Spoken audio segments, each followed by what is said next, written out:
નમસ્તે. હવે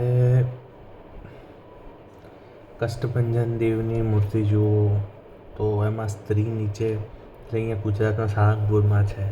હનુમાનજીએ સ્ત્રીને નીચે દબાયેલી છે. હવે એ રીતનું બીજી બી મૂર્તિઓ છે. એટલે એ રીતે એવું દેખાડવામાં આવે કે સ્ત્રીને દબાવવામાં આવે છે.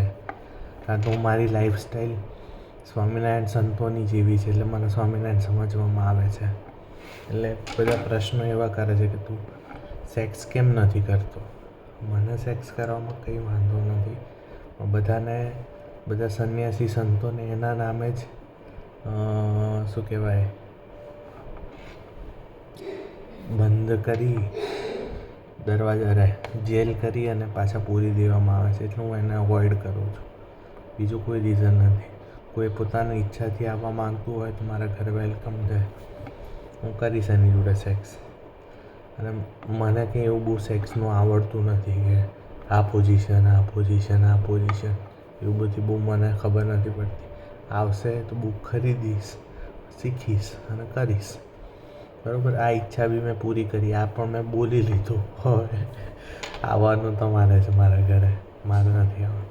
એટલે તમારે આને હવસની હવેલી કહેવી હોય તો બી કહી શકો છો, કોઈ વાંધો નથી.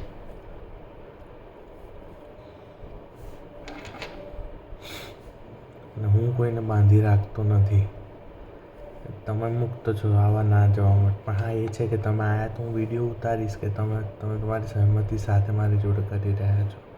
અને એ વિડીયો સાચવીને રાખીશું કે જેથી કરી તમે ક્યારેક મારા પર કેસ કરો તો બતાવે કે તમે સહમતિથી કર્યું છે.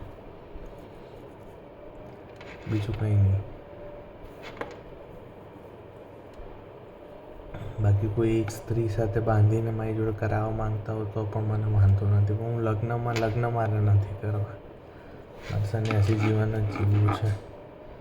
એટલે લગ્ન તો મારે નથી કરવા. તમારે સેક્સ કરાવવાની ઈચ્છા હોય કે હું સેક્સ નથી કરતો, હું નપુંસક છું, એવું નથી. મને સેક્સ કરાવડાવશો તો હું કરીશ, મને વાંધો નથી. એટલે તમારી કોઈ ઈચ્છા હોય એવી મારી જોડે કરાવડાવવાની તો તમારી છૂટ છે. ઠીક છે. Thank you. નમસ્તે. આમ પણ સંભોગ સે સમાધિ કીધું જ છે. પણ એ બે ક્યારે થાય, જ્યારે એકબીજાને પ્રેમ કરતા હોય ત્યારે. ઓશો એવું બોલે છે કે નહીં મને યાદ નથી, પણ એકબીજા વચ્ચે પ્રેમ હોય ને ત્યારે એ સંભોગથી સમાધિ થઈ શકે. એના વગર ના થઈ શકે.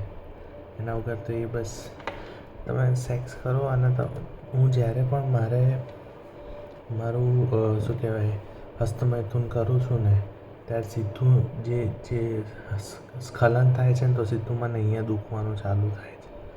એટલે આવું તમને અહીંયા દુખવાનું ચાલુ થાય ને તો જ સમજો કે તમારું સેક્સ એટલું પાવરફુલ છે કે જે તમને સંભોગથી સમાધિ સુધી લઈ જાય. સમાધિ જો કે અહીંયા આવે, પણ અહીંયા સુધી લઈ જાય એ સમાધિ જ કહેવાય.